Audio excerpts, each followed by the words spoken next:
Rob you, thank you for the super chat. Rob you, greatly appreciate you. Rob you, who writes, what up, Lou? Wasn't crazy about the Curtis Samuel signing, but he is a weapon. If AGG or Harmon step up, the wide receiver and core could be solid.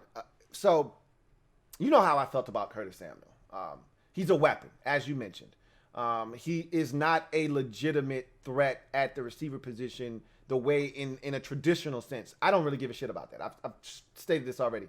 I just care about production.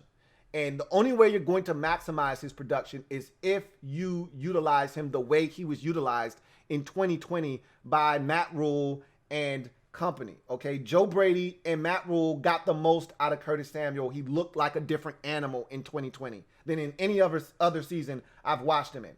He had damn near 40 carries, 200 or so yards, or 300 yards, whatever it was, rushing, a touchdown or two in that fashion. And it wasn't just jet sweeps. It was jet sweeps. It was handoffs. It was tosses out of the backfield. Just different ways to get him involved. Then they put him in the slot. He kicked our ass from the slot. They put him out wide.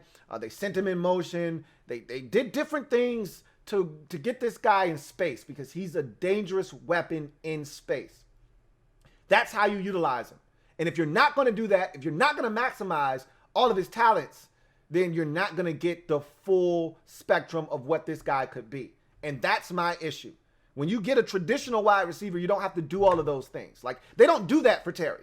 He's a traditional wide receiver. They're not looking to get Terry on jet sweeps and things because you don't have to do that with a beast. You just say, line up and beat the guy in front of you. They're playing zone, find a hole in the zone, sit down, make a play. They give you one-on-one, beat his ass up. That's what the elite receivers do. That's what I wanted, a traditional number two. He's not that, but he doesn't have to be that if they utilize him correctly. So, you know what's going to be interesting is when they go to their 3 receiver sets. So if we're in 11 personnel, and we were in 11 personnel quite a bit last season. What's interesting is if you're in 12 personnel or you're in 21 personnel, and that means you got 2 receivers on the field, I think he's going to be on the field with Terry. I feel confident in that. Maybe he's not. Maybe they're running the ball. They want a bigger, physical, more imposing receiver to block in the run game. That could be the case. But when you go to 3, whatever the case may be, when you go to 11 personnel and you got 3 receivers on the field, I think that's when you take the opportunity to start moving pieces around. We saw Terry do some damage from the slot last year. You don't want to just take that away. You don't want to just take away Terry and his ability to move around and be a weapon inside and out. We saw Terry evolve in that manner. But Curtis Samuel is at his best from the slot. So when you go to those 3 wide receiver sets, you got Terry as your X. I think you're going to move him inside, and he's going to be your Z. I think you need to find who's going to be that number 2 guy. Is it Cam Sims? Is it Kelvin Harmon? Is it AGG? Who's that next guy that when you slide Curtis Samuel, never, ever trust a man with 2 first names, inside, into the slot, and you have to insert another receiver? Who's that guy? That, to me, is the biggest question mark of the wide receiver position in the offseason is who's going to step up and say, I'm that guy. When we go to 11 personnel and we need to put another receiver on the field, not named Curtis Samuel, not named Terry McLaurin, who's that guy? Is it Cam Sims? Is it AGG?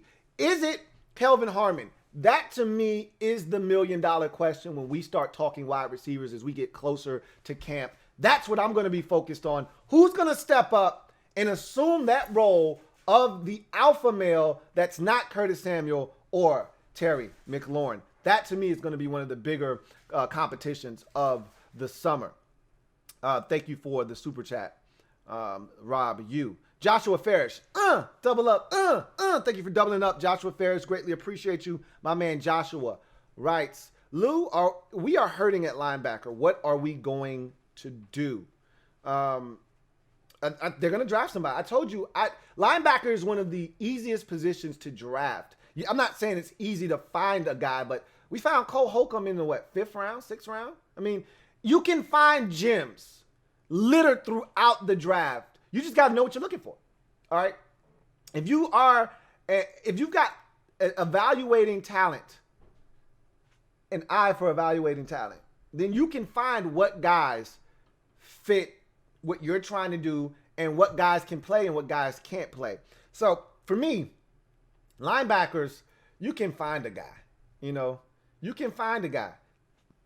I think they're going to look at the linebacker position a lot differently this offseason than they did last. I think when they first got here last year, Ron didn't know anybody. He didn't know what he had. They re-signed John Bostic because, remember, he watched the tape last year coming into the season, and he saw John Bostic running around. And remember, we all came away from 2019 saying, hey, John Bostic isn't half bad. He's an upgrade over Mason Foster. That's the way most of us felt.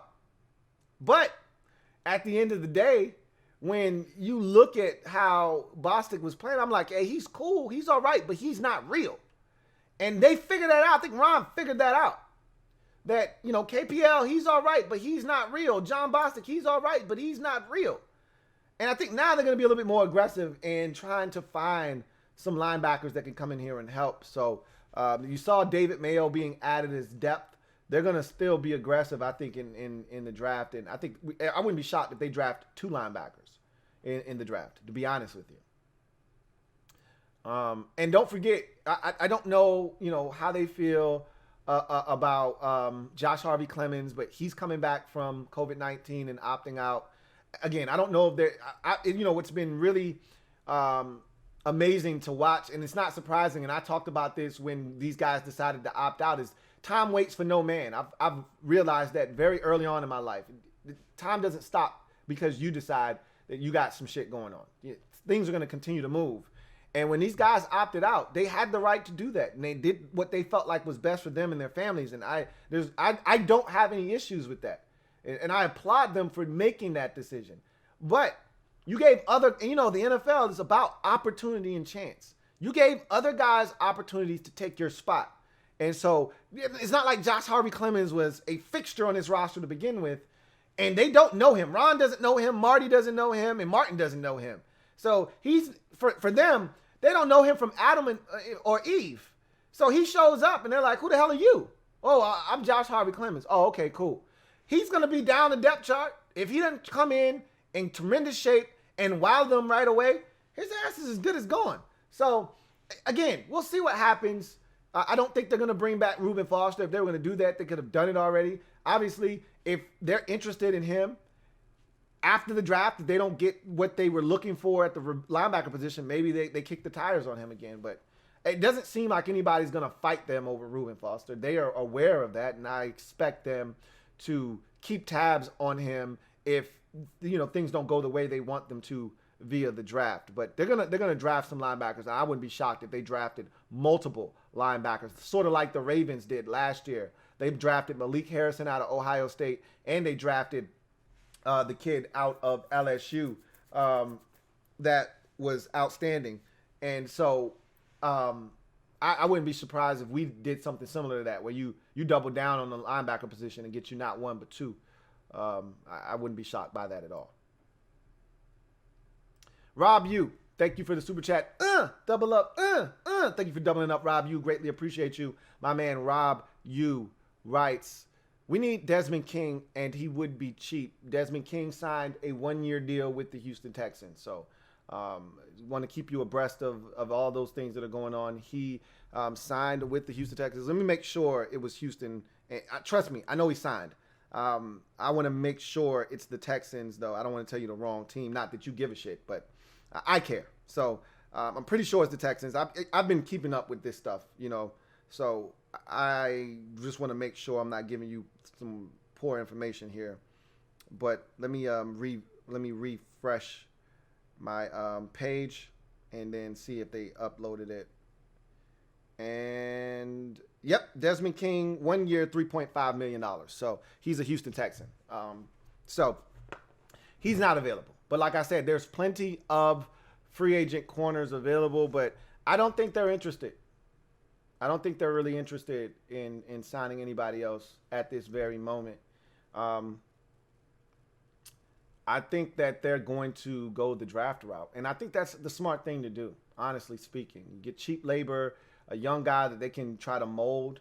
And they've already invested a ton of money. Look, they signed Kendall Fuller to a 4-year, $40 million deal last year. They just signed William Jackson to a 3-year, $42 million deal this year. They got enough money tied up in the secondary. And not to mention the Landon Collins deal that they inherited before they got here. They've got enough money tied up into the secondary, which is why I don't think Anthony Harris is coming here unless that deal gets cheap, you know? And I don't think he is in the position to take a 1-year prove-it deal at 29 years old. So I think he's looking for a multi-year contract with some guaranteed money, and I don't know if that's where Washington is right now in that process. They've just invested too much money in the secondary already. So I don't think they're going to do anything else. It would have to be something like Desmond King signing that 1-year, $3.5 million. It'd have to be something like that if they were going to bring somebody else in here. So we'll see what happens. Louie T Network.